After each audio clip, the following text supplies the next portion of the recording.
Good evening, all. Today we are going to discuss Module 3 of Technological Innovation Management Entrepreneurship, Social Responsibilities of Business. The detailed topics will be meaning of social responsibility, social responsibilities of business towards different groups, social audit, and business ethics and corporate governance. Social responsibility. What is its meaning? As per Burley has defined the social responsibility as a manager's responsiveness to public consensus. Social responsibility is a noble idea, to fulfill the obligations towards socio-economic as customs, religions, traditions, level of industrializations, other norms, and standards related to public interests, and social human-like values such as moral cooperations, motivations, and self-realization. Every business is the part of a total economic and political system. It is the center of a network of relationship to person, group, and things. So an entrepreneur or businessman therefore should consider the impact of his actions on all for which he is related. So the businessman has been considered as a trustee of benefit of his employees, inverter, customer, public, nations, and entire society globally. It means an entrepreneur has a vision to serve the society, humankind, and where he has his responsibilities towards various groups that is defined below. Towards the consumer and community, towards employees and workers, towards shareholders and other business, towards the state. Very first, we are going to discuss social responsibilities toward the consumer and the community. We do the business, we run the enterprise, we have our organizations, but we have some responsibility to the society. And very first comes to consumer and community.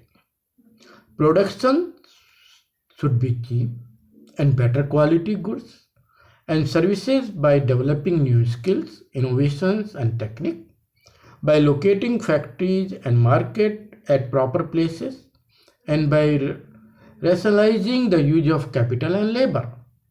What it means? If you are starting your business organizations in the areas where the uncivilized locality and community, then definitely indirectly you are giving 1,000 families their livelihoods. That is social welfare. Leveling out seasonable variation in employment and production through accurate forecasting, production scheduling, and product diversification. Deciding priorities of production in the country interest and conserving the national resources. It should be always, we should think about whatever enterprise we are having, production and products should be in terms of country interest, where the country has resources, raw materials that can be utilized to finish good. Right? Providing for social audit, honoring contract and following honest trade practices. Dishonest trade practices like making misleading advertisement, misbranding of articles with respect to their material, ingredient and quality, origin, etc., making real consumer needs at the criterion of selecting managers to be given product advertisement. Nowadays, current advertisement seeks to create wants like people no longer buy soap to make them clean but buy the promise to make beautiful skin.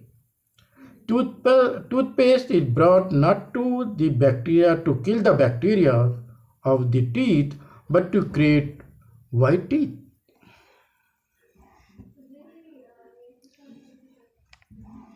Social responsibilities towards employees and workers. You are honor your trustees of the organizations. People have trust in you that how long they will be attached to you, they will be secured in all respect, their livings, etc. A fair wage to be given to the worker. Just selections, training and promotions without any discrimination on ground of sex, race and religions and physical appearance. Social security measures and good quality of work life. Good human relations, maintaining the industrial peace, creating conditions for collective bargaining, educating workers to produce their own leadership and participative management. Freedom, self-respect and self-realization. Here I say one story. Abdul Kalam, when he became president of India, his driver was only 9th standard. His wish he should come up and we advise and help him to educate himself for better degree. Today he is PhD and professor in teaching line. That's the way we have to motivate people, and this is the responsibility towards our employees. It should be freedom and self-respect and self-realization also. Towards shareholders and their business, people who have invested money in your business, maybe a bank, maybe other source of people, shareholders, you have some duty towards that you should give proper return in bonus to the shareholders, so that promoting good governance through internal accountability and transparency, fairness in relationship with the competitors, fair and healthy based upon ethics, and fair play rather than on rules of warfare. Business sometimes treat their rivals as enemies and try to harm each other by malicious propaganda. It should not be. Price cutting, never. Interference in production and distribution, we should not do. We should have a fair dealing in business. Social responsibilities towards the state. State here it means nations, country, or maybe it is a big city. You have some responsibility towards these state or nation. Shunning activities, active participants in and direct identification with any political party. You should not have any relation with the political party. Here, I know that many people they were doing very good business, but once they came to the politics, their downfall started. So that we should be a neutral in politics. Observing all laws of land, which may be the following objectives: to provide direction to the economic and business life of the community, to bring the harmony between the limited enterprise interest and wider social interest of the country, to provide safeguard against errant business practices, to compel business to play fair to all participants in the economy, employees, shareholders, minority shareholders, to prevent oppressions and exploitation of the weaker partners, weaker section in business, such as employees, minority shareholders, to enforce the production lines laid down by the government, to allocate limited resources according to social priorities and preferences, to enforce distribute justice, especially to weaker section of the community, to implement rural uplift, to civilize and secure balanced development of the country. Social audit. Social audit is a systematic study and evaluation of the organizations of social performance as distinguished from its performance. It should perform so that it should have good return and revenue, not in terms of income, but same time it should have how you have performed, how you have worked for the society, their welfare, their betterness, to uplift the society and weaker sections, other people who need to come up. A term social performance refers to any organization activity that affect welfare of the society. Definitely. Benefits. It supplies data for the comparison with the organization social politics and standards. The management can determine how well it is living up to its social objective. It develops a sense of social awareness among all employees. In the process of preparing reports and responding to evaluation, employees become more aware of social implications of their actions. It provides data for comparing the effectiveness of different types of program and provide data about the cost of social program so that management can relate this data to budget, available resources, company objective. You must be knowing that any business which is having crore of turnover, they should have one NGOs activities through their employees, and some part of their income should go to the society, their welfare, maybe for girls, blind or poor sections or etc. That is the reason we have to, some budget should be provided for that. It provides information for effective response to external group which make demand on the organization. Social audit continuations. It has limitations. A social audit is a process audit rather than the audit of result. It means social audit determines only what a program is doing in social areas and not the amount of social good or result from these activities. The audit of social result is not made because they are difficult to measure. They cannot be classified under good or bad. Most of them occurs outside the organization, making it difficult for organization to secure data from outside sources. Even though the social result cannot be proved, an audit of what is being done shows the amount of effort that a business is making in areas beneficial to the society. Social audit can be made either by internal expert or outside consultant or a combination of two. The internal audit has the advantage of familiarity with the business, but his judgment may be influenced by the company loyalty. The outside consultant of the auditing has the advantage of an outsider view but lacks in familiarity with the organizational activity, so he may overlook significant data but has more credibility. Social audit continuation, business ethics.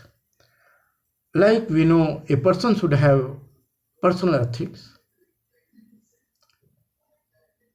and professional ethics, but here, along with professional ethics, he should have some business ethics.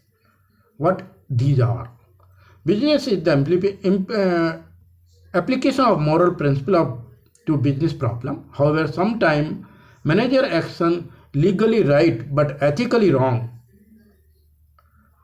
For example, a small village have only single grocery shop 20 km away from the closest urban shopping area. Owner of the shop can charge exorbitant price for his product to legally right but not ethically.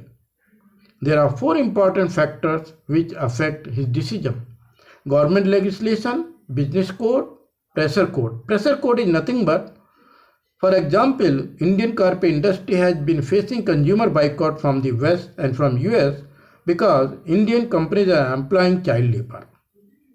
That is known as pressure code. Personal values of the manager himself. Manager with a strong personal value mostly find himself in a dilemma when an ethical course of action becomes only his choice to achieve the company goal. All over the world, company executives have been under legal proceeding by illegal and unethical dealing. They have pleaded guilty for participating in series of fraudulent transactions, falsifying business record, like Satyam has done once upon a time. That the owner of that company, he has been jailed. He has given wrong information in the budget for giving more employees salary in profit and loss and balance sheet. According to a new report of corrections by Price Waterhouse Cooper, executives are more vulnerable business in emerging markets such as Brazil, Russia, India, China.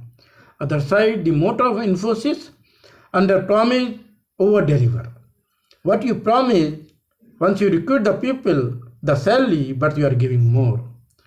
What the people expect from you, your shareholders, like 10% you declare you will be getting, but while you are giving them bonus, it will be more than 10%. That's the things Infosys does. Under promise, over deliver can excuse incompetence but not lack of ethics. That's all. Thank you very much.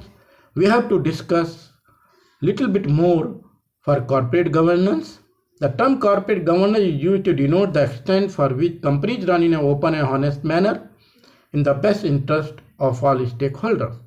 The key element of corporate governance are the flow, transparency and accountability.